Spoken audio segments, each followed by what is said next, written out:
Como cada domingo vamos a tomar este tiempo para nuestra meditación y solo que la hojita, no sé dónde la dejé.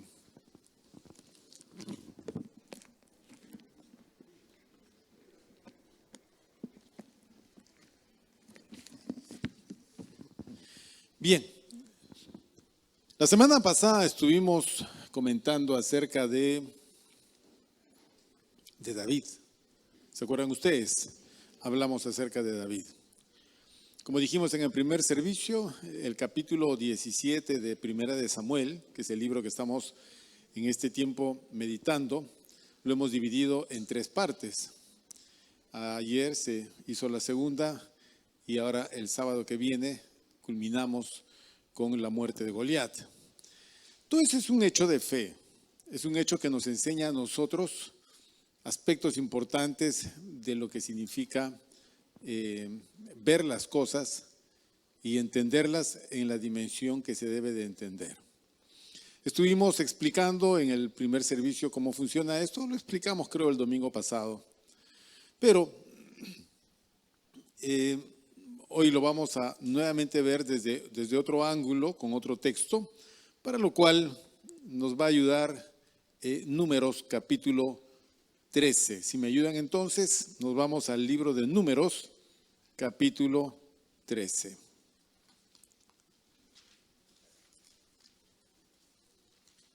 Números, capítulo 13.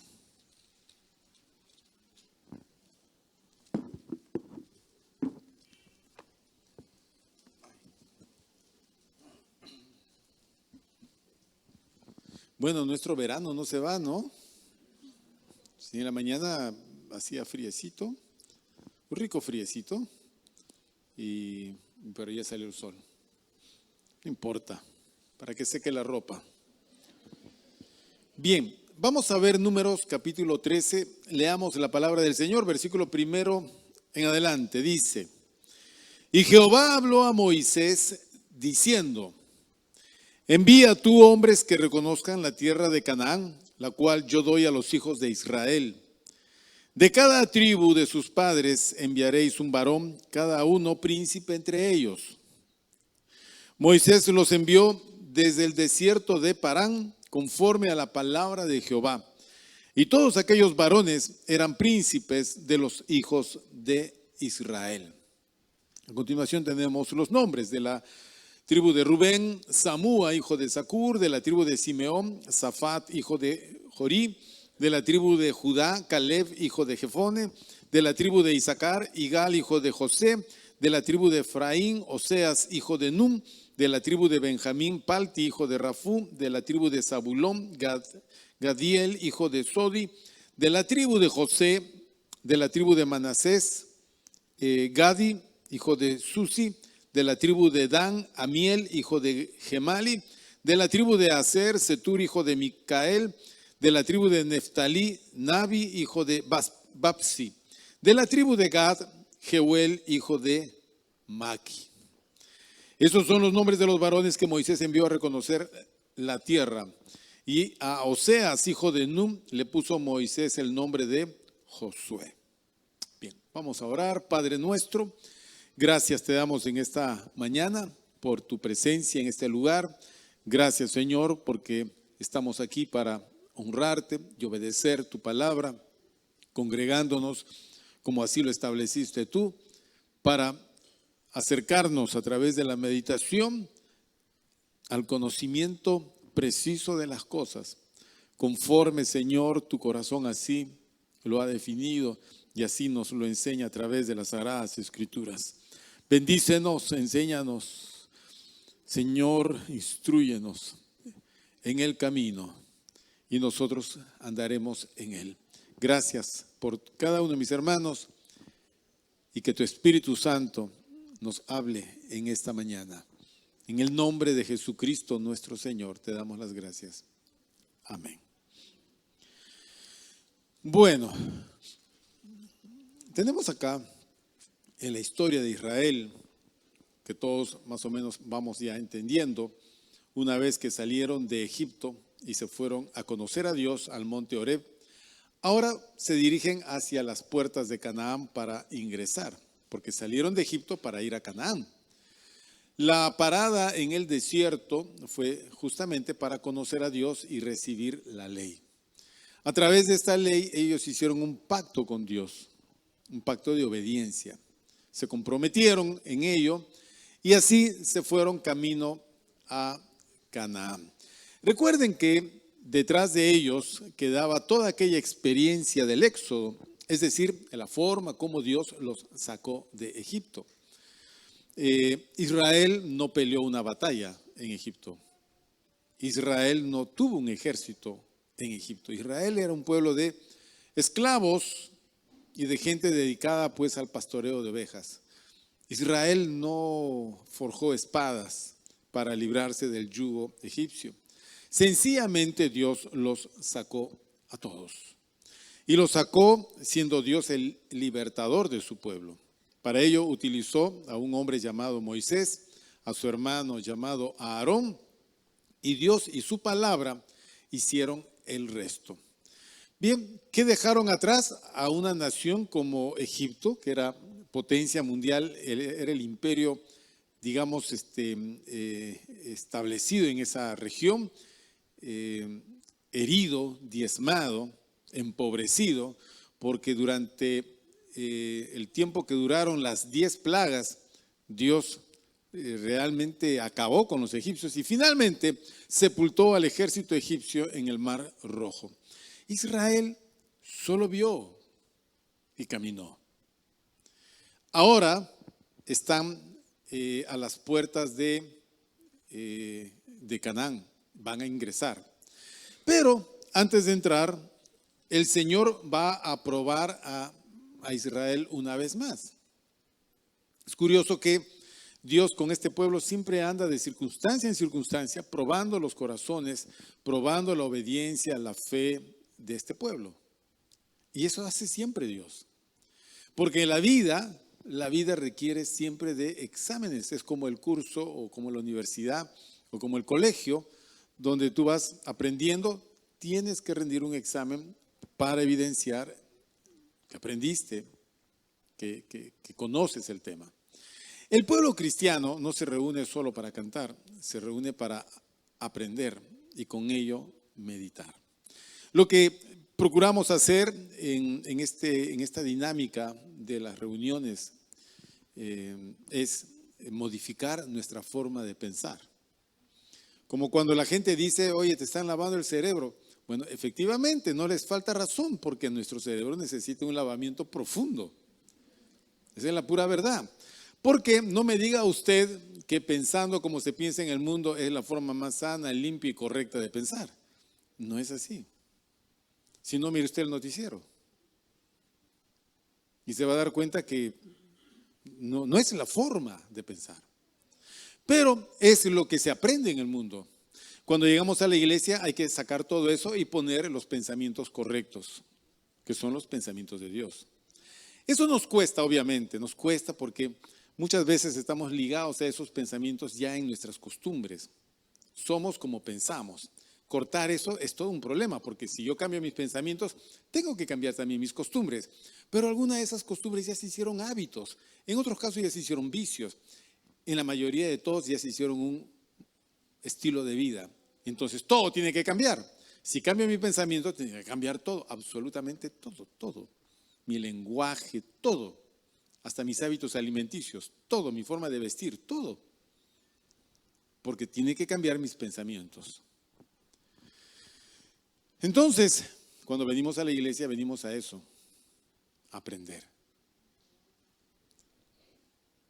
Aprendemos, como no es poco lo que tenemos que aprender, necesitamos tiempo. Y el tiempo que requerimos para aprender es la vida que Dios nos da en esta tierra. Por eso, si tú vienes desde niño a la iglesia, vas a seguir viniendo hasta que seas anciano. No hay retiro, jubilación, vacaciones, jubileo, eso de que ya he ido 7 años a la iglesia, 1 año descansaré. Eso no existe. no existe.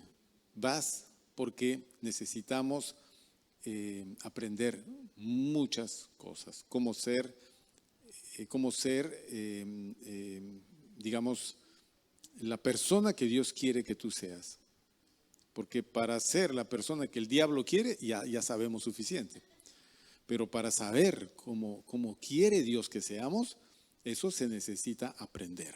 No hay otra forma.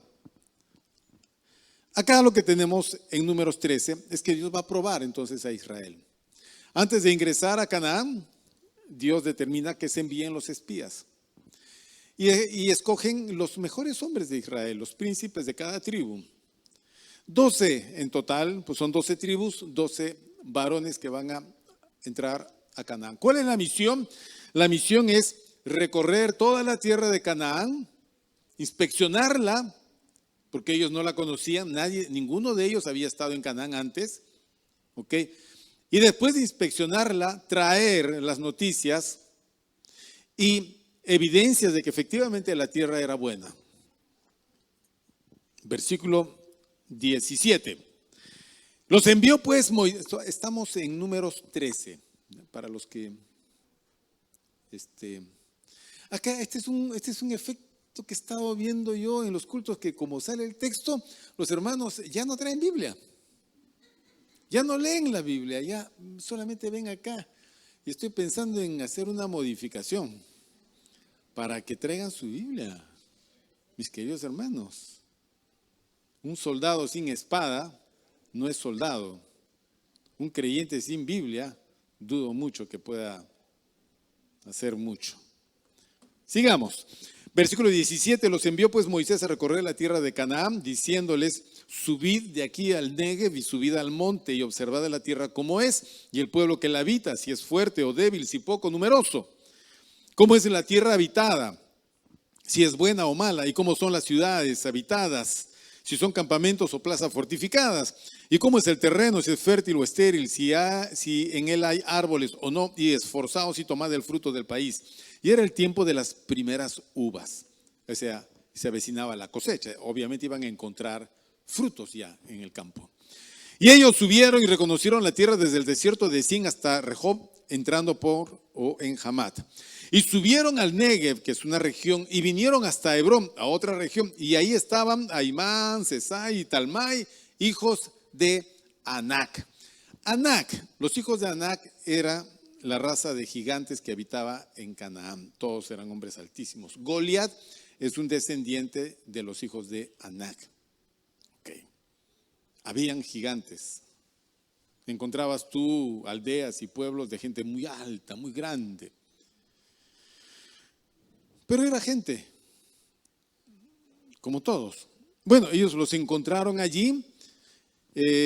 Versículo 23, llegaron hasta el arroyo de Escol y de ahí cortaron un sarmiento con un racimo de uvas, el cual trajeron 2 en un palo, y de las granadas y de los higos, higos. Y se llamó aquel lugar el Valle de Escol por el racimo que cortaron de ahí los hijos de Israel. Y retornaron. Versículo 25, volvieron de reconocer la tierra al fin de 40 días. Y anduvieron y vinieron a Moisés y a Aarón y a toda la congregación de los hijos de Israel en el desierto de Parán, en Cades, y dieron la información a ellos y a toda la congregación, y les mostraron el fruto de la tierra. Muy bien, retornaron los espías de recorrer la tierra, trajeron el informe y trajeron evidencias de la tierra. Versículo 27, vamos a ver el informe. Y les contaron diciendo, nosotros llegamos a la tierra a la cual nos enviaste, la que ciertamente fluye leche y miel, y este es el fruto de ella. Mostraron el tremendo racimo de uvas que habían traído, cargado en un palo entre 2, cargaba uno así, el otro adelante, y al medio el tremendo racimo que llegaba casi hasta el suelo. ¡Qué tierra, por Dios!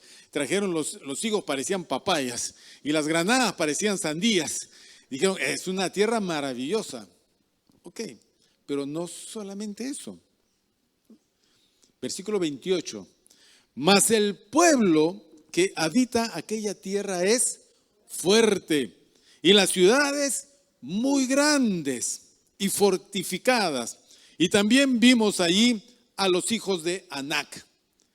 Amalec, los amalecitas, habita el Negev, y el eteo, el jebuseo y el amorreo habitan en el monte, y el cananeo habita junto al mar y a la ribera del Jordán. Con estas palabras, ellos estaban infundiendo temor a las personas, porque les dijeron, la tierra es buena, pero, el famoso pero, allí habita gente muy fuerte, gente que vive en ciudades muy grandes y fortificadas. También vimos ahí a los gigantes, los hijos de Anac.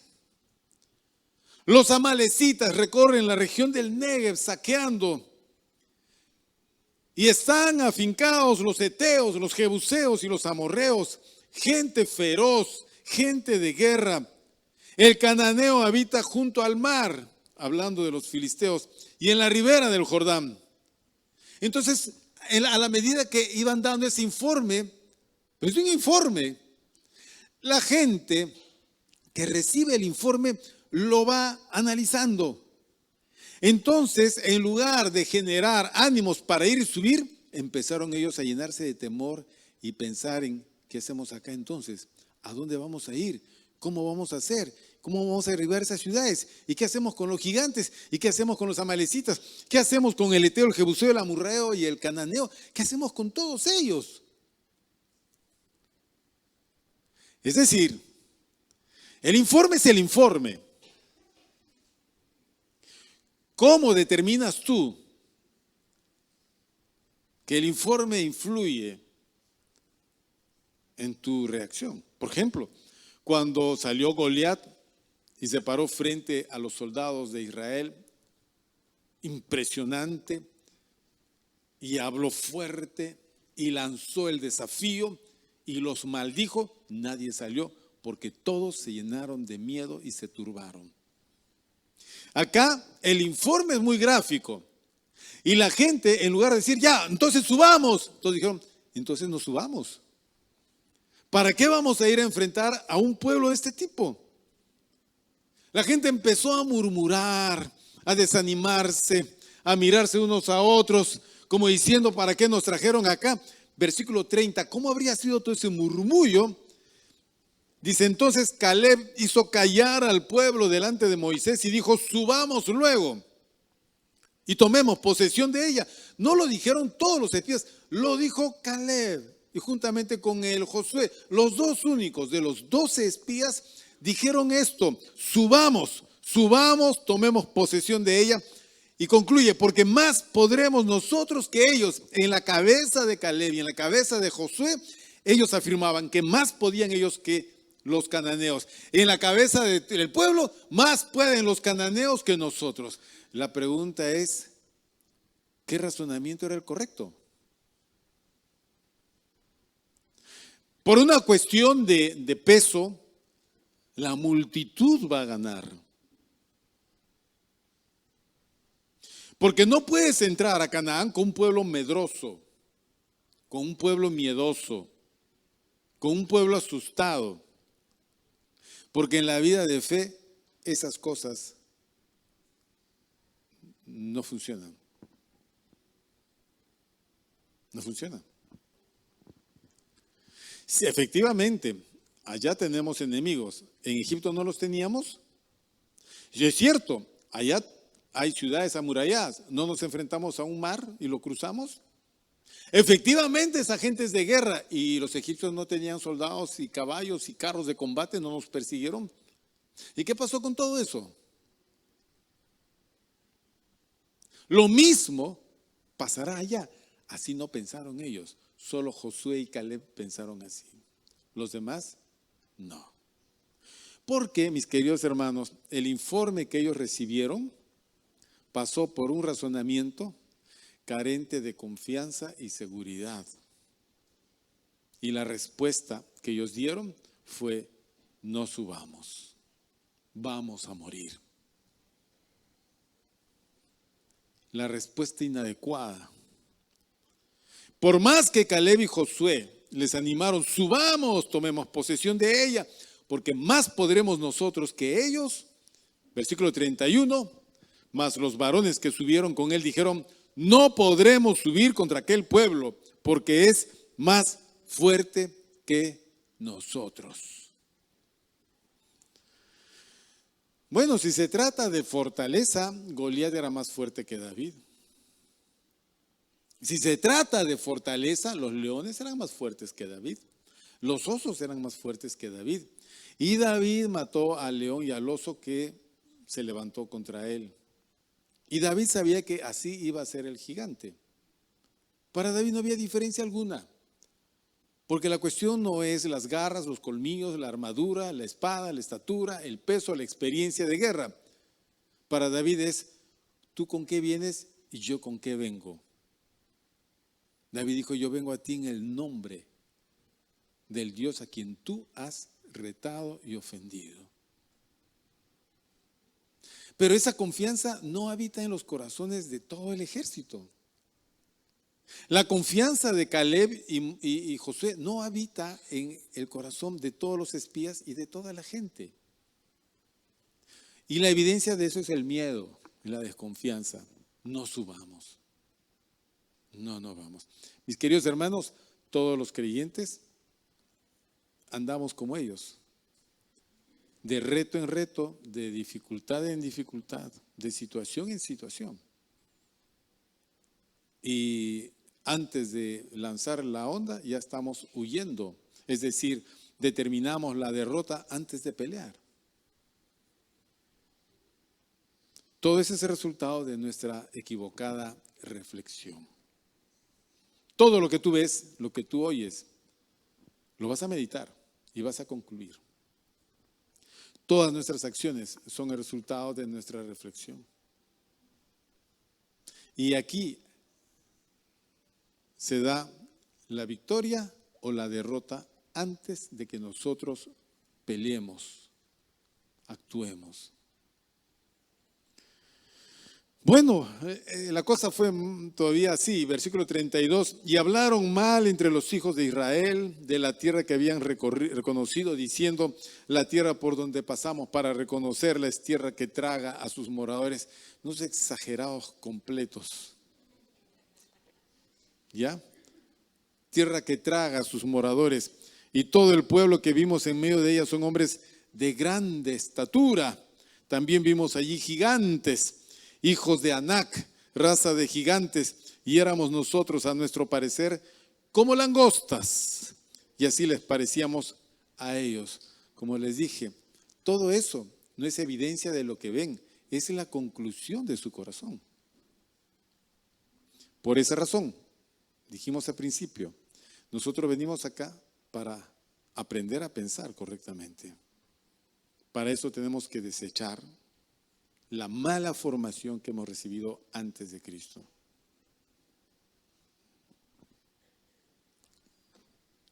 ¿Por qué no somos mejores? Es porque sencillamente en la cabeza no terminamos de consolidar esa mejoría.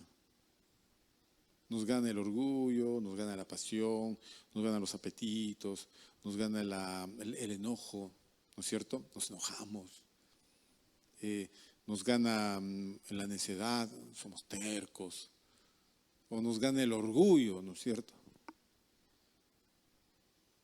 ¿Y quién puede contra eso? Ni nosotros.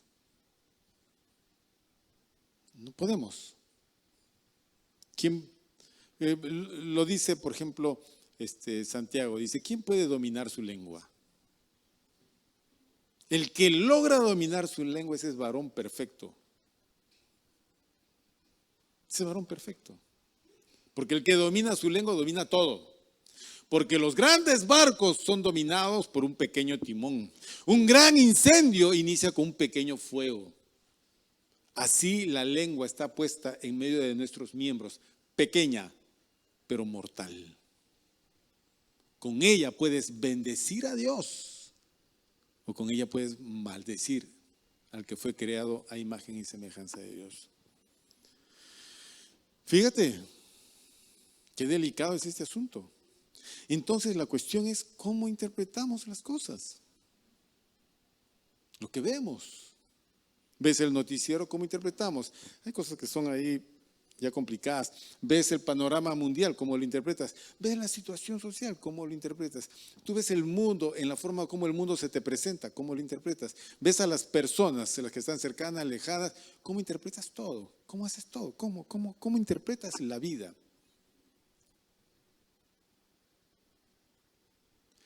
Normalmente lo interpretamos mal.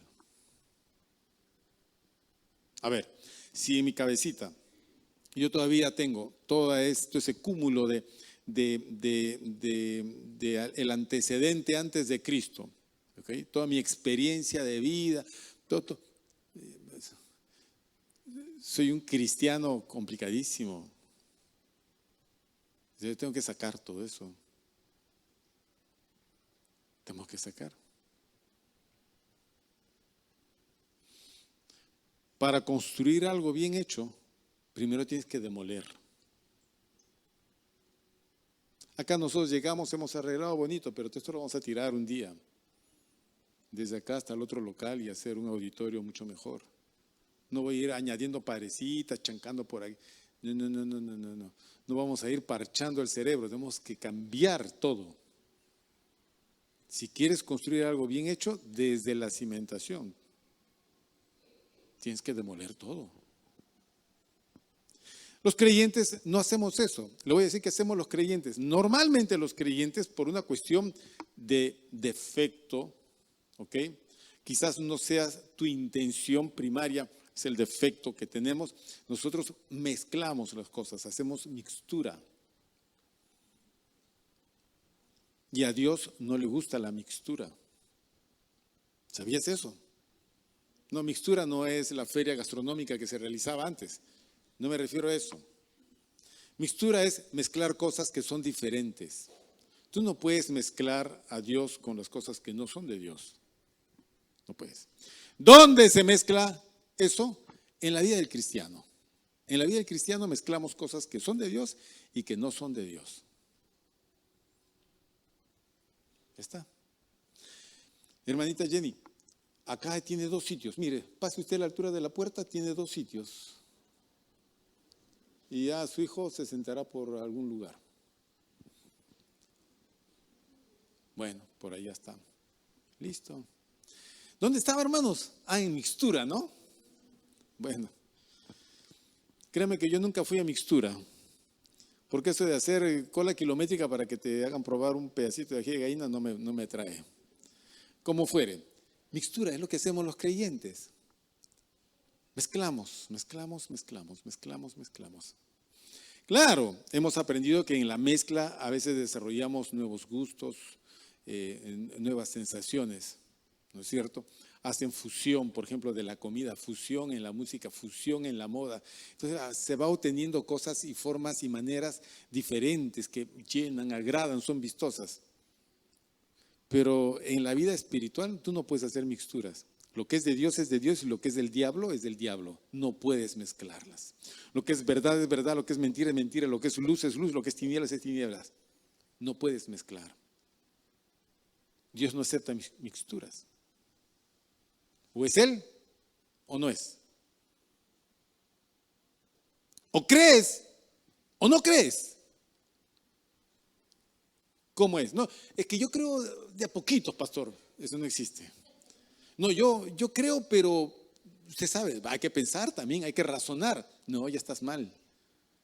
Así no piensa el Señor, así no piensa Dios. Mixturas de lo que hacemos nosotros cuando colindamos con el mundo y estamos hoy acá, pero anoche hemos estado en algún sitio inadecuado. Hoy pretendemos hacer algo honroso y hemos hecho algo deshonroso antes.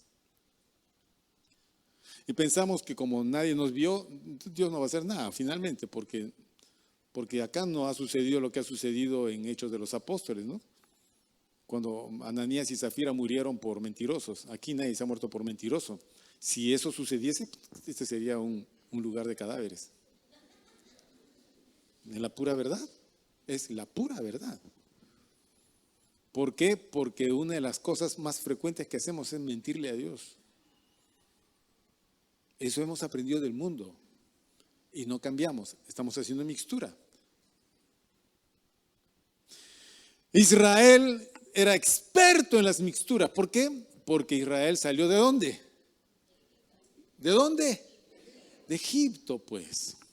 Y en Egipto Israel aprendió, por ejemplo, cosas que sus padres no habían aprendido en Canaán. Usted sabe que los padres de Israel, la familia de Jacob, ellos habitaban en Canaán. Cuando hubo hambruna, Jacob y su familia entraron a Egipto porque José, el hijo penúltimo de Jacob, estaba en Egipto, ya era el primer ministro. Se los cobijó en Egipto y ahí los tuvo, y ahí se quedaron, ahí se multiplicaron y ahí perdieron ciertas cuestiones patriarcales y aprendieron cosas de los egipcios. Por ejemplo, la comida de los egipcios. Y ese hábito ellos extrañaban allá en el desierto las cosas que comían en Egipto. Digamos que, obvio que vas a extrañar, si tú te vas a un país muy lejano del Perú, vas a extrañar tu ajicito de gallina, vas a decir, ay, ¿cómo no hay un restaurante peruano por acá donde pueda comer un seco de cordero, un no sé qué, un cevichito, vas a extrañar tu comida. Pero eso no te va a matar, tendrás que adaptarte a la nueva comida. Si tú vas a vivir a Siberia, escúcheme, tú vas a vivir a Siberia, no vas a aguantar el frío, porque no naciste allá. Y si retas el sobrevivir allí, tienes que acostumbrarte a la dieta de esos señores. ¿Y sabes qué comen allí? Carne de caballo en abundancia. Porque esa alimentación tiene que ver con su resistencia al frío. La gente que llega y experimenta se quedan una semana estreñidos. No pueden ir al baño porque el frío los deja así. Y si ya por aquí hay alguno medio estreñido y va ya son 2 semanas, fijo que son 2 semanas. Se lo aseguro. El problema, ¿cómo son las costumbres? Bueno, Israel en Egipto extrañaba, ay, los melones de Egipto. Israel en el desierto, extrañaba los melones de Egipto, las cebollas, los ajos, el pescado. En el desierto no había nada de eso. Israel se sentía morir porque no tenía sandías, melones. Extrañaba, pensaba. Una cosa, pero eras esclavo, ¿no? ¿O no eras esclavo? Eres un esclavo de los egipcios. Los egipcios controlaban, tenían el control de la natalidad de los israelitas. Los egipcios determinaban quiénes vivían, quiénes morían.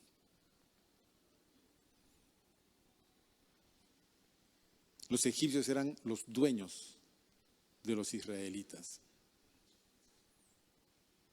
O sea, no importa eso, con tal de comer melón. O sea, no importa la condición y la dignidad. No importa la esclavitud en que viva, con tal de que llenes la barriga. O sea, más importante es el estómago. Otra cosa que aprendieron en Egipto fue la idolatría. Entró Jacob y no metió ídolos. Cuando Israel salió de Egipto, sacaron ídolos. Los ídolos egipcios metidos en el corazón y en las tiendas de los israelitas. Finalmente sacaron los ídolos de las tiendas, pero nunca lograron sacar los ídolos del corazón. Israel era un pueblo idólatra en extremo. ¿Dónde aprendieron eso? En Egipto. Y lo primero que tú ves, el primer gran problema es que mientras que Moisés está en el monte recibiendo las tablas de la ley, abajo Israel en el campamento están organizando una tremenda orgía, habiendo hecho un becerro de oro al cual adorar. ¿Dónde aprendieron eso? En las discotecas de Egipto. Porque así hacían allá. ¿Correcto? Todo eso sacaron.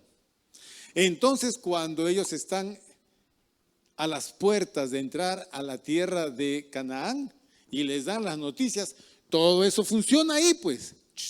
La cabeza no puede pensar diferente, porque los elementos que tiene para su reflexión son una mixtura de cosas. entonces fracasan y dicen: no subamos, volvamos a Egipto, volvamos, vayámonos otra vez de retorno, entremos de rodillas a Egipto, no importa, ya, regresemos. 14, capítulo 14, versículo 1. Entonces toda la congregación gritó. Con esas noticias, todos actuaron igual, gritaron y dieron voces, y el pueblo lloró aquella noche. ¿Se imaginan eso?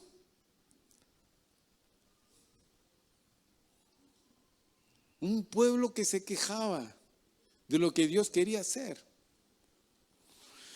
Y se quejaron contra Moisés y contra Aarón, todos los hijos de Israel, y les dijo toda la multitud: ojalá muriéramos en la tierra de Egipto o en este desierto, mejor es morir. ¿Y por qué nos trae Jehová a esta tierra para caer a espada y que nuestras mujeres y nuestros niños, nada de eso iba a pasar? ¿Por qué se adelantan a pensar? Y nuestros niños sean por presa, ¿no nos sería mejor volvernos a Egipto? Y decían el uno al otro: designemos un capitán y volvámonos a Egipto. Entonces Moisés y Aarón se postraron sobre sus rostros delante de toda la multitud de la congregación de los hijos de Israel. Y Josué, hijo de Num, y Caleb, hijo de Jefone, que eran de los que habían reconocido la tierra, y rompieron sus vestidos, y hablaron a toda la congregación de los hijos de Israel, diciendo: la tierra por donde pasamos para reconocerla es tierra en gran manera buena. Si Jehová se agradare de nosotros, Él nos llevará a esta tierra y nos la entregará, tierra que fluye leche y miel. Qué diferente pensaban estos señores. Por tanto, no seáis rebeldes contra Jehová, ni temáis al pueblo de esta tierra, porque nosotros los comeremos como a pan. Su amparo se ha apartado de ellos, y con nosotros está Jehová. No los temáis. Sería suficiente para creer, ¿no? Sin embargo, versículo 10 dice: entonces toda la multitud habló de apedrearlos. Por Dios. Pero ese es el corazón, pues. El corazón incrédulo. Corazón, cuando hablamos de corazón, el hebreo llama al cerebro nuestro, la mente y la razón, ellos le llaman corazón. ¿Ok? Porque no es el órgano de acá el que realiza la función de la reflexión y la meditación. Tus sentimientos no están aquí. Cuando tú dices: ay, mi corazón. No, ese es un poema. ¿Ya? Si fueras más claro, dirías: ay, te quiero con todo mi cerebro. Dios, te amo con todo mi corazón. Perdón, con todo mi cerebro. Es decir, con mis pensamientos, mis emociones, mis sentimientos y mi voluntad. Porque todo radica acá. ¿No es cierto? Todo radica acá. Entonces, la cosa más cuidada por el creyente tiene que ser su cabeza. Miren, mis queridos hermanos, si todo va normal contigo y tú te alimentas bien y no tienes ningún problema a nivel cerebral, si tus neuronas funcionan bien, todos vamos a funcionar bien. El tema es tus neuronas, ¿con qué van a trabajar? ¿Con qué argumento va a trabajar? Lo que hablamos al principio. Nuestra educación, nuestra experiencia de vida, todo lo que hemos aprendido, ya todo ese es el argumento, el paquete con el cual nuestra cabeza va a trabajar. ¿Entiendes? Bueno, pues, como hoy está de moda ser libre y tú decidir lo que tú quieras hacer, eso es algo muy, muy delicado, porque imagínate, para hacer tal cosa, es así, escúcheme, le voy a decir cómo es así, no importa que vayan hasta las 3 de la tarde, escúcheme. Es así, tú vas a construir una casita, entonces tú le dices así al ingeniero: mire, señor, yo quiero una casa, ¿ok? Quiero de esta forma y de esta forma y de esta forma. El ingeniero te va a decir: perdone, pero de esa forma no se puede hacer. No, pero yo quiero hacer así. No, señor, no se puede hacer. Pero es que yo quiero, señor ingeniero. Es que, señor, número uno, los planos no los van a aprobar, no va a tener licencia. Número dos, eso que está usted construyendo se va a caer. Pero no importa, pero yo lo quiero así. Entonces consígase pues un albañil chambón que se lo construya. Pero un ingeniero no puede hacer eso. Nosotros muchas veces somos así. Nos entercamos en formas y en maneras que no son. Por eso te digo, ¿qué argumentos tenemos acá para decir subamos, vayamos, conquistemos, avancemos? ¿Qué argumentos tenemos acá para decir realmente lo bueno y lo correcto y lo justo es lo que yo quiero? No hay. Normalmente no hay. Eso lo tenemos que poner día a día. A cada momento tenemos que ir poniendo.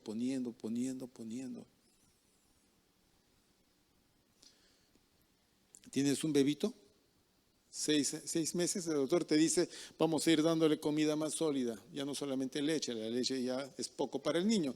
Entonces le vamos haciendo las papillas y cada vez más sólido y cada vez más sólido. Llega al año y ya está comiendo más sólido, mucho mejor. ¿Por qué? Porque ese niño tiene que crecer. Entonces, para que pueda crecer sano y fuerte, necesita una correcta alimentación. Es obvio. Si yo quiero crecer en la fe y en la gracia, sano y fuerte, necesito una buena alimentación. Si no, no se puede. Esa alimentación proviene de esto, mi estimado hermano. No hay otra forma de prepararte. Para la vida, el éxito o el fracaso es lo que tienes en la cabecita. No es el vecino, no es la crisis, no es nadie. Es lo que tienes en tu cabeza, con lo que reflexionas y meditas. Bueno,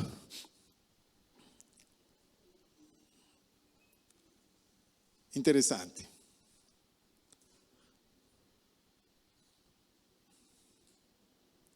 ¿Por qué tenían que subir a Canaán? La respuesta es muy sencilla. Tenían que subir a Canaán porque esa era la tierra que Dios le había dado a su padre Abraham, a Isaac y a Jacob. Es decir, si Dios me dio esa tierra, o sea, si Dios le dio esa tierra a mi padre Abraham, esa tierra es mía. Oye, pero ahí habitan gente. Ese es el problema de Dios, no es problema mío. Y Dios le dice a Israel, sí, ahí habita gente que yo voy a sacar. Esa gente vino de otro lugar y sacaron a la gente que ahí habitaba. Ahora tú vas a venir y los vas a sacar a todos. Pero como esa gente es mucha gente y muy feroz, yo voy a estar contigo. Yo los voy a sacar. Yo voy a pelear por ti. Porque esa es tu tierra. Yo le prometí eso a Abraham. Vamos, Génesis 12. Rápido, hermanos. El reloj avanza. Génesis 12.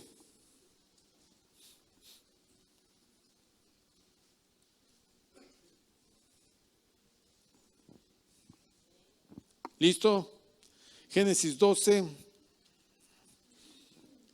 Versículo 1, pero Jehová había dicho a Abraham, vete de tu tierra y de tu parentela y de la casa de tu padre a la tierra que te mostraré. Fíjense el llamado de Abraham, ¿no es cierto? Dios llama a Abraham y le dice que se vaya de esa tierra en la que él habita y que Dios le va a mostrar una nueva tierra.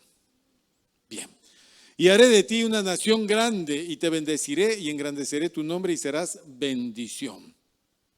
Oiga, pero Abraham no tenía hijos. ¿Cómo va a ser de él una nación grande si no tiene hijos? ¿Y por qué el Señor no tiene hijos? Porque su mujer es estéril. Entonces, ¿cómo le promete Dios algo a un hombre si su mujer no le puede dar? ¿Cómo Dios le promete a este hombre ser padre de multitud si su mujer es estéril? Otra cosa, salir de la tierra donde él vive, si era la mejor tierra que uno podría encontrar, que era la de Mesopotamia. Pero Dios dice que no, que lo va a llevar a una tierra mucho mejor. Y en esa tierra Dios lo va a bendecir, lo va a engrandecer y va a ser bendición para toda la gente. Versículo 3, bendeciré a los que te bendijeren y a los que te maldijeren maldeciré, y serán benditas en ti todas las familias de la tierra. Abraham tenía 70 años, más o menos, 75 años, cuando Dios le habla estas palabras.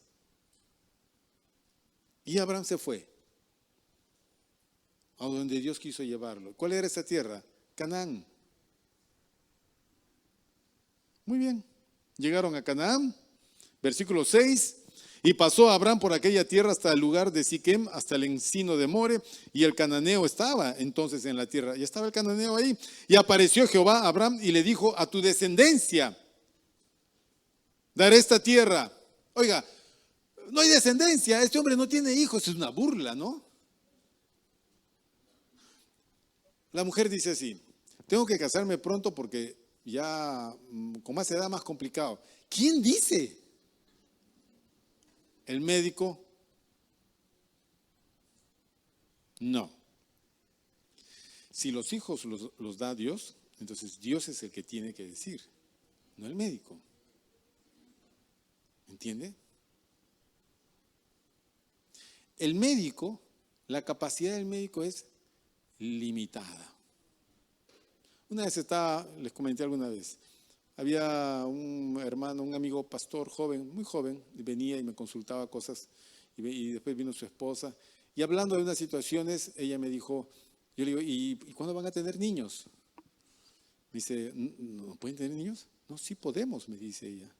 Lo que pasa, pastor, es que cada vez que quedo embarazada, lo pierdo, porque el doctor ha dicho que tengo problemas para retener la concepción, que tengo que entrar a un tratamiento muy largo. ¿Así? ¿Eso dijo el médico?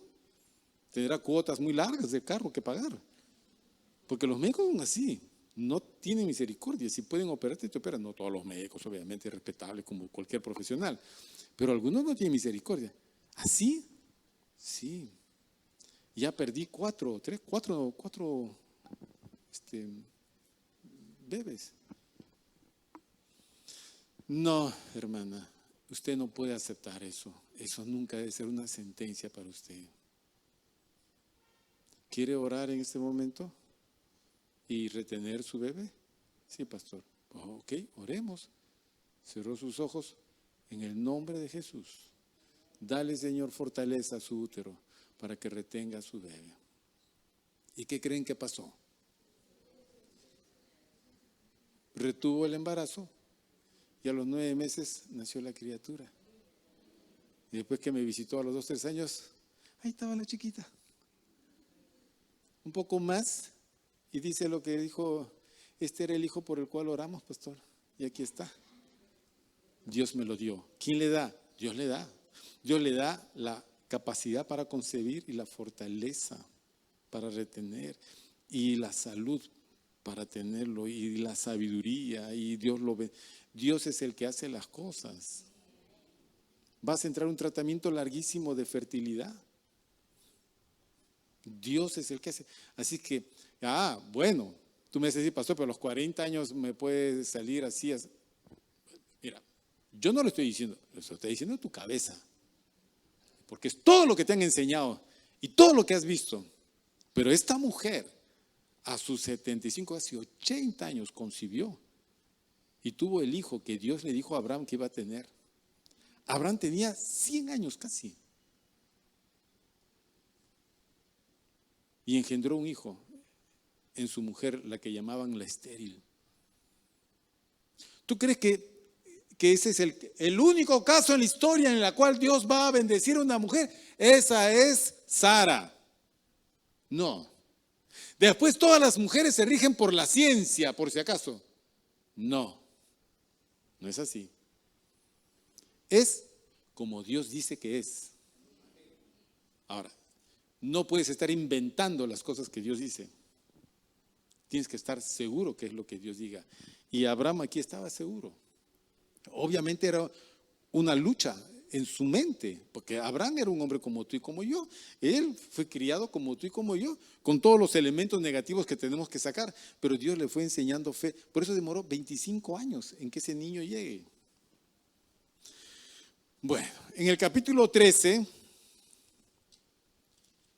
pasa algo interesante. 13 de Génesis. Versículo 14 dice, y Jehová dijo a Abraham, después que Lot se apartó de él, alza ahora tus ojos y mira desde el lugar donde estás hacia el norte, al sur, al oriente y al occidente, porque toda la tierra que ves la daré a ti. ¿Y a quién? Pero no tenía hijos. Pero le dice así Dios. Dios no se equivoca. Miren, Abraham dijo, perdón, pues si no tengo hijos. Ah, cierto, me había olvidado que no tenías hijos. A ti, a tu sobrino. No. Dios le dice a ti y a tu descendencia. Dios no es hombre para que mienta, ni hijo de hombre para que se arrepienta. Lo que Él dijo va a hacer. ¿Entiende? Lo que Él ha planeado lo va a ejecutar. Son sus decretos. Eso nadie lo puede cambiar. A ti, a tu descendencia para siempre. Por eso es que cuando llegan a Cades Barnea y van a ingresar y el pueblo no quiere entrar, porque el pueblo está reflexionando como egipcios, ellos reflexionan como con este texto. No subamos, esta es nuestra tierra. Pueden habitar los que habiten, los que quieran allí. Los vamos a sacar a todos, porque Dios está con nosotros. Ellos no tienen amparo, nosotros sí. Es como David cuando ve a Goliat. No hay nadie que vaya y le corte la cabeza a este incircunciso filisteo. No hay nadie, todos.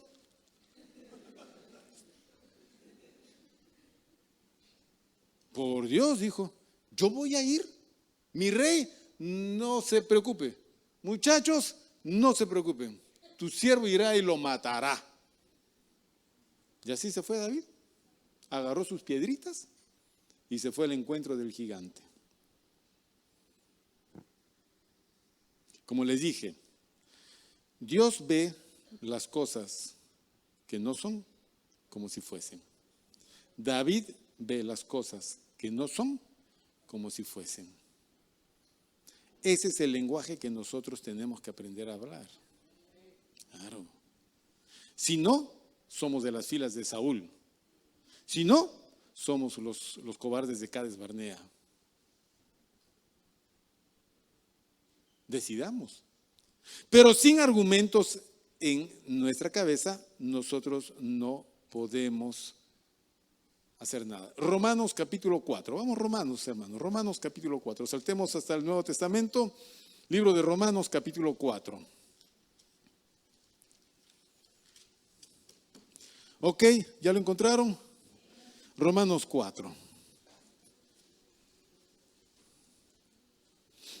Dios le promete a Abraham, el hijo. Si Dios te promete algo, Dios te lo va a dar. Dios no te va a estafar. Dios no te va a engañar. El asunto es que tú logres una promesa de Dios. Punto. Eso es todo, mis queridos hermanos.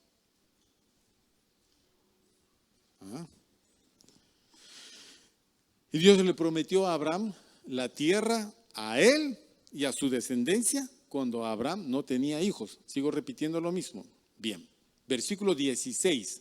Pablo habla de la fe de Abraham. Y en el versículo 16 dice, por tanto, es por fe, para que sea por gracia, a fin de que la promesa sea firme para toda su descendencia. No solamente para la que es de la ley, sino también para la que es de la fe de Abraham, el cual es padre de todos nosotros. Miren lo que dice en el 17, como está escrito, te he puesto por padre de muchas gentes. ¿Qué pasó allí? ¿Por qué dice eso? Lo voy a explicar. ¿Por qué dice eso Pablo? Porque en Génesis, Abraham, el nombre era Abram, sin H intermedia. No era Abraham, sino Abram. Así salió de Ur de los Caldeos de Mesopotamia para ir a Canaán. Ahí lo llamó Dios, ¿ok? El nombre Abram significa padre enaltecido. Bonito nombre que su papá le consiguió para este chico. Pero no era padre, porque su mujer era estéril y él ya era un hombre mayor. Entonces, padre enaltecido, bueno, pues, quedó ahí el nombre. Pero cuando Dios llama a Abraham y empieza una relación con él, Dios hace algo maravilloso, le cambia el nombre. Y le dice, ya no será tu nombre más Abraham, sino Abraham. Y Abraham significa padre de multitudes. Al hombre que no tenía un solo hijo. Ahora, digo yo, oiga, pero ¿por qué Dios se empecina en llamar las cosas que no son como si fuesen? Porque esa es la forma como Dios actúa. ¿Entiendes? Cuando Dios te miró a ti y a mí, no nos vio como somos, nos vio como es Jesucristo. Porque a los que antes conoció, a estos los predestinó para que fuesen hechos conforme a la imagen de su Hijo. Por eso Dios ya no te ve a ti en tus formas y en tus maneras, está viendo a Cristo. Somos nosotros los que tenemos que avanzar para ir acercándonos a esa imagen. Pero Dios está viendo a Cristo. No está viendo a Ángel Cuba en sus formas, maneras, costumbres, en carnalidad, pecado, malos pensamientos y todo. Porque si fuera así, Dios me va a lanzar al lago de fuego. Pero no, a los que antes conoció, los predestinó para que fuesen hechos conforme a la imagen de su Hijo. Ya no te está viendo a ti en tu maldad, en tu forma de pensar. Lo cual no significa que me voy a quedar así. No, tengo que entrar a ese proceso de ir cambiando toda mi programación para pensar como Dios. ¿Así me ve Dios? Sí, así tendré que ser entonces. ¿Así me ve Dios? Así nos ve Dios. Tendré que cambiar entonces. ¿Y podré cambiar? Puedes cambiar porque Dios está de tu lado. Para eso Dios envió su Espíritu Santo. Su Espíritu Santo para transformarnos y producir en nosotros el carácter de Cristo. Para eso fue. Entonces Dios llama a las cosas que no son como si fuesen. ¿Ve? Es como David mirando, perro muerto. Hoy te cortaré la cabeza. Hoy destrozaré todo tu ejército. Esta chusma que has traído acá. A todos. Así será este gigante, como el león o como el oso. Tu siervo irá y lo matará. Ese es David. Bien, nosotros ¿cómo vemos las cosas? ¿Cómo vemos? Vemos, le voy a decir cómo es que vemos. El ojo solo es una cámara.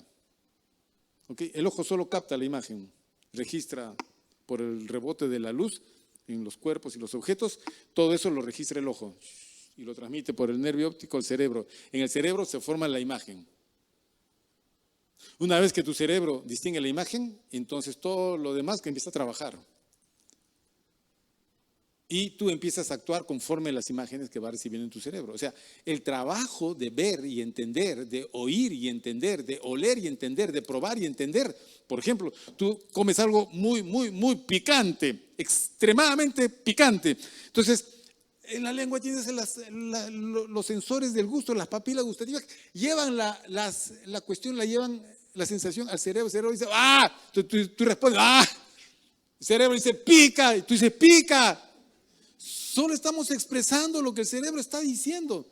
De repente otro dice, no, está delicioso. Es porque en su cerebro el picante es rico, para ti picante es muy fuerte.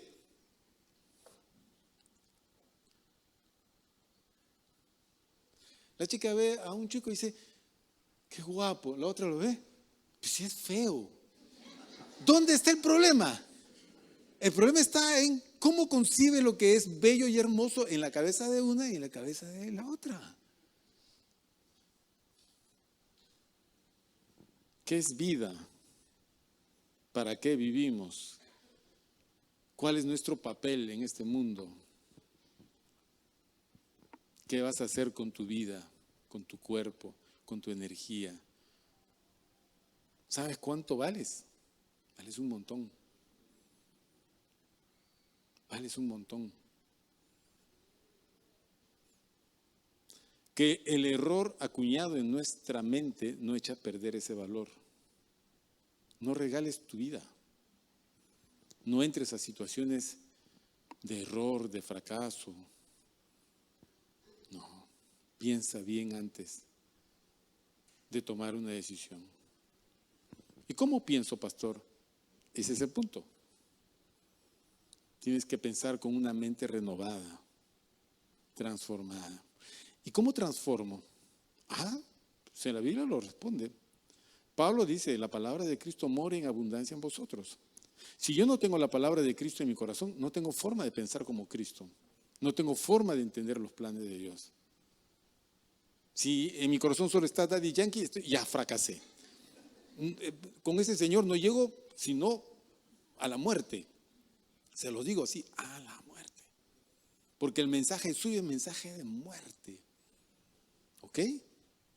Tú determina, tú calcula, tú ve, tú di cómo quieres vivir. Como dice el salmista de mi corazón, tus dichos he decidido meditarlos en mi corazón, en pocas palabras. Pero eso no suena atractivo para muchos, pues.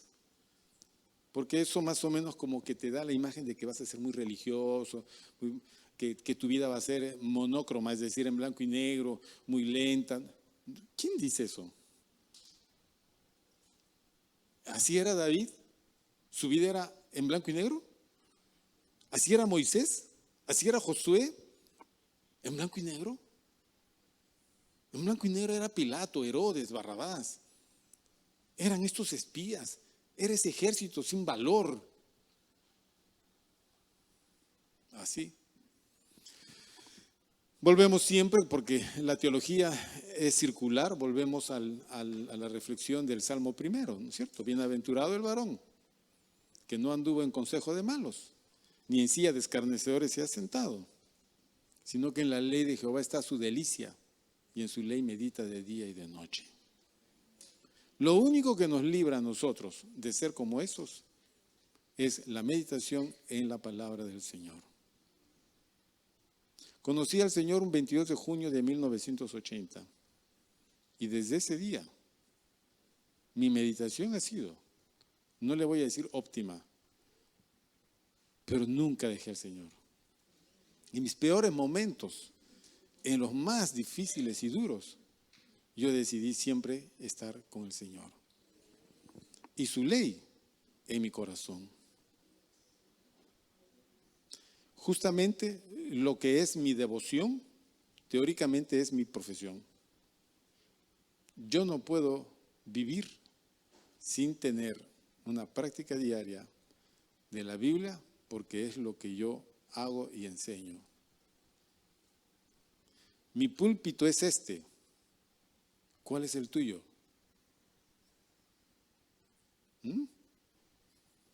Tú tienes un púlpito donde vas a enseñar tu teología.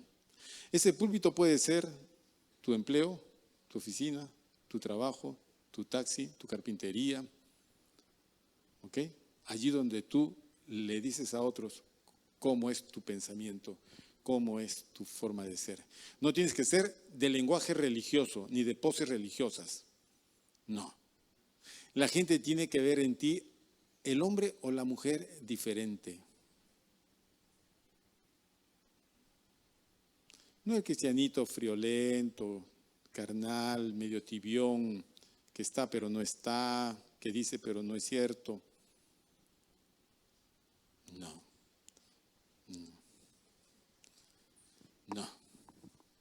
Tienes que ser ese hombre de Dios o esa mujer de Dios. Ahora, siempre y cuando, como te digo, en tu mente, en tu cabeza está la palabra del Señor y en ella meditando, ¿no? Aprendiendo, leyendo, aprendiendo. Ahora, sé un profesional. Mira, esfuérzate, estudia, saca una profesión. Y sé bueno en lo que hagas. ¿Ok? Bien. Cuando te pregunten, tú le vas a decir, es que Dios me ayudó a ser lo que yo soy. ¿Me entiendes? Le estás dando una opción a las personas de que todos pueden alcanzar bendición en su vida si Dios está con ellos. La única manera es que tú lo tengas grabado acá. No eres ni tienes nada que Dios no te lo vaya a dar, te lo haya dado. Nada. Así que, mis queridos hermanos, armémonos pues en nuestra mente todo lo justo, todo lo bueno, todo lo que lo amable, todo lo que sea digno de pensar. Dice, eso es lo que tenemos que hacer. Es nuestro pensamiento. A ver cómo vamos.